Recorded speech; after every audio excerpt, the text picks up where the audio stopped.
May 16th, will you yield your temptations to God? 1 Corinthians 10:13 in the ESV says, "No temptation has overtaken you that is not common to man." God is faithful, and He will not let you be tempted beyond your ability. But with the temptation, He will also provide the way of escape, that you will be able to endure it.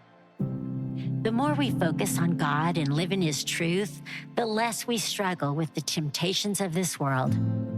Also true is that as long as we are in this world, we will never be able to live without the temptation to sin. The Apostle Paul wrote, "God is faithful, and He will provide a way of escape." But he also wrote in his letter to the Romans, "I have the desire to do what is right, but not the ability to carry it out. For I do not do the good I want, but the evil I do not want is what I keep doing." That's Romans 7:18 through 19. If the Apostle Paul struggled with his sins, we should expect to struggle too. We want to be consistently faithful to God, but we can also know that consistency will always be difficult to achieve. Thankfully, we have a perfect, loving Father who, as Paul said, is faithful to us.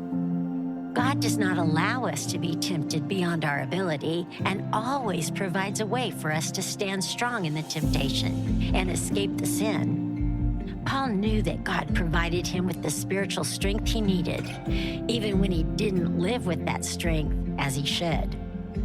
There are moments we are tempted to set aside our faith in order to fully enjoy a pleasure the world offers. Later, those moments have passed and we are left with words we wish we hadn't spoken, people we wish we hadn't hurt, and a witness we wish was a little more intact. We had a good time for a moment, but we know that we set aside our faith for the sake of something less important. Why do those moments happen in the life of every Christian? Paul told us we had a way of escape and that we wouldn't be tempted beyond what we could endure. Yet we were tempted, and we did not escape our own choices. The Holy Spirit is a one-time addition to our lives, but being led by the Holy Spirit is a moment-to-moment choice. The Spirit of Christ is constantly speaking His thoughts into our day. But as with any conversation, it is up to us to listen and then act on the words we hear. Jesus said, "In the world you will have tribulation, but take heart, I have overcome the world." That's John 16:33. We shouldn't expect to live in this world temptation-free. Even Jesus was tempted in every way. Jesus was the only sinless person who will ever exist.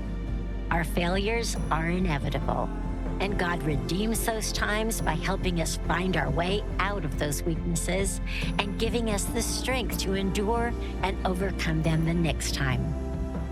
Our spiritual lives are not about perfection. They are about growth. Our heavenly lives will be our perfect reward. Until then, we remember, yielding to God's wisdom is spiritual strength. Whenever we are tempted, we can choose to yield those moments to God, and He will lead us through the temptation to a greater reward.